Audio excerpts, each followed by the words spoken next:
কেমন আছেন সবাই? আমার ভিডিও আপনারা যারা বেশ কিছুদিন ধরে, অন্তত ১ বছর ধরে দেখছেন, তারা জানেন আমি বছরে বেশ কয়েকবার কুমোরটুলি যাই। কিন্তু আজকের যাওয়াটা বড্ড স্পেশাল। আজ আমরা সবাই মিলে যাচ্ছি পাড়ার পুজোর ঠাকুর বায়না দিতে। গত বছরও গেছিলাম। কী বৃষ্টি! জেনারেলি এতগুলো বছর মানে ২৭ বছরে পড়ল পুজো। আমরা ম্যাটাডোরে করেই গিয়ে থাকি, সেটার মজাই আলাদা। কিন্তু গতবার অনেকেই ভিজে গিয়ে প্রচণ্ড অসুস্থ হয়েছিলেন। তাই এই বছর পুজো কমিটি থেকে ঠিক করা হলো, এই বছর আর ম্যাটাডোর না, বরং আমরা অটো গাড়ি করে বেরিয়ে যাব। সেই মতো একটা অটোতে আমি, আমার বোন, রিনি, সোনাই ৪ জনে মিলে বেরোলাম। বাবারা অন্য একটা গাড়িতে, মা অন্য একটা গাড়িতে, বাকি কাকু কাকিমা অনেকেই আসবেন। তো চলুন ওখানে গিয়ে দেখা হবে। দিনটা ছিল রোববারের সন্ধেবেলা, রাস্তাঘাট ছিল একদম ফাঁকা। এটা কিন্তু নর্থ কলকাতার বৈশিষ্ট্য বলুন। যেমন প্রপার নর্থ কলকাতায় দুপুরবেলা এলে দেখবেন দোকানপাট বন্ধ, লোকে তখন একটু ভাত ঘুম দিতে গেছেন। তেমনই রোববার দিনও দোকানপাট অনেকাংশেই বন্ধ, রাস্তাঘাটও ফাঁকা, সবাই যে যার মতো ল্যাদ খাচ্ছে। আহা, এই রাস্তাগুলো ভারী প্রিয়। এই পুরনো কলকাতার পুরনো রাস্তা, তার পুরনো চার্ম, এটার ব্যাপারই আলাদা। সে যতই ঝাঁ চকচকে কলকাতা এখন হোক না কেন, আমাদের বাপু এই ঐতিহ্যবাহী পুরনো কলকাতাই প্রিয়। কথায় কথায় কুমোরটুলির কাছাকাছি চলেও এসেছি। একবার ইচ্ছেও করছিল যদি তাড়াতাড়ি পৌঁছে যাই, ঘাটটা ঘুরে আসবো। কিন্তু বিধিবাম তাড়াতাড়ি পৌঁছানো হয়নি, আমাদের বেরোতে বেরোতেই 7:30 বেজে গেছিলো। আসলে রোববার দিনটা রাখা হয় কারণ এখন তো সবারই অফিস কাছারি থাকে, রোববার হলে সবারই একটু আধটু সুবিধা হয় তাই। আমাদের পুজো পড়ল ২৭ বছরে এবং কুমোরটুলিতে আমাদের একজন ধরা বাঁধা শিল্পী পাল আছেন। তার থেকেই প্রত্যেক বছর আমরা ঠাকুর নিয়ে থাকি। এবছরও তার থেকেই নেব। সবাই মিলে না গেলেও চলে, কিন্তু তাও এটা আমাদের পাড়ার ট্র্যাডিশন। আমরা যেহেতু একটু আগে এসে পৌঁছেছি, তাই ভাবলাম মা সিদ্ধেশ্বরীর মন্দিরটা যখন খোলা আছে একবার ঘুরে আসি, টুক করে একটু নমো করে আসি, আর আপনাদেরও দেখিয়ে নিয়ে আসি। কি অপূর্ব সুন্দর ঢাকাই শাড়িটা পরানো হয়েছে, আর কি যে সুন্দর রূপ হয়েছে মার, কি বলবো। তারপরে জানতে পারলাম ওরা সবাই অলরেডি পালের দোকানে পৌঁছে গেছে। আমরাও তাই হাঁটা লাগালাম। আর এই যে দেখুন, আমি বোধহয় আপনাদের সবাইকে এবছরের প্রথম দুর্গা ঠাকুরের গ্লিম্পসটা দিলাম। কেমন লাগলো বলবেন কিন্তু।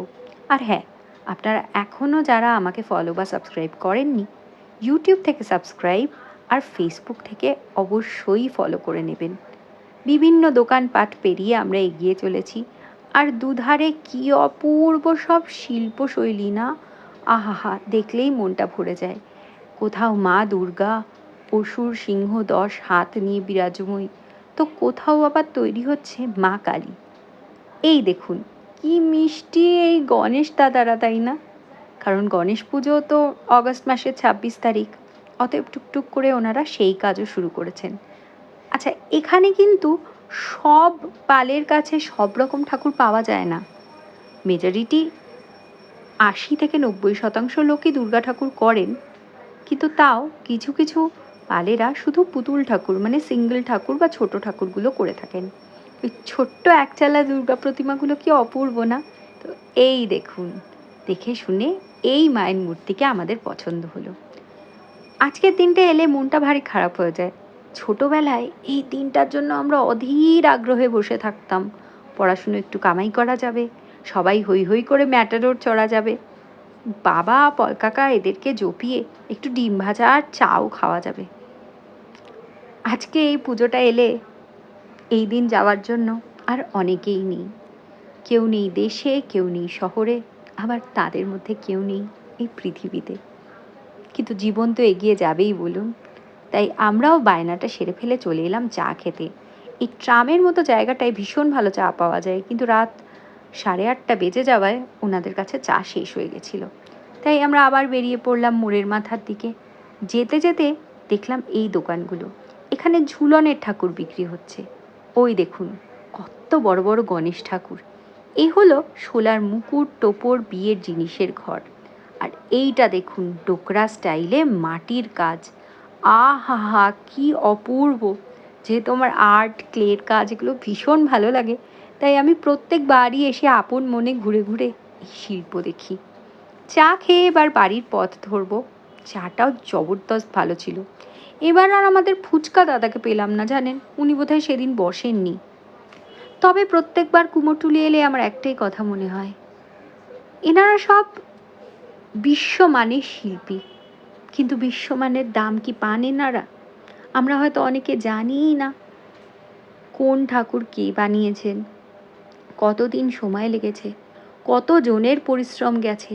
আগে খড় বাঁধা, তারপর মাটির প্রলেপ, তারপর ছাঁচে মুখ করে হাত করে সেগুলো এক এক করে অ্যাটাচ করা, তারপর শুকিয়ে রং করা, চক্ষুদান, চুল গয়না সাজ, অনেক অনেক কাজ। মাত্র 5 দিন, তারপরে সব কাজ চলে। আর টাকা যেটুকু এনারা নেন সেটা খুবই নগণ্য। জানি আপনারা সবাই জানেন, সবাই বোঝেন, তাই এটাকে জ্ঞান হিসাবে না, অনুরোধ হিসেবে নিন। কুমোরটুলি এলে কিছু কিনলে বা আর্টিজানদের থেকে কিছু কিনলে দরদাম করবেন না। আজকের ভিডিওটা এই পর্যন্তই। খুব ভালো থাকবেন, দেখা হবে নিয়ে একটা নতুন ভিডিও।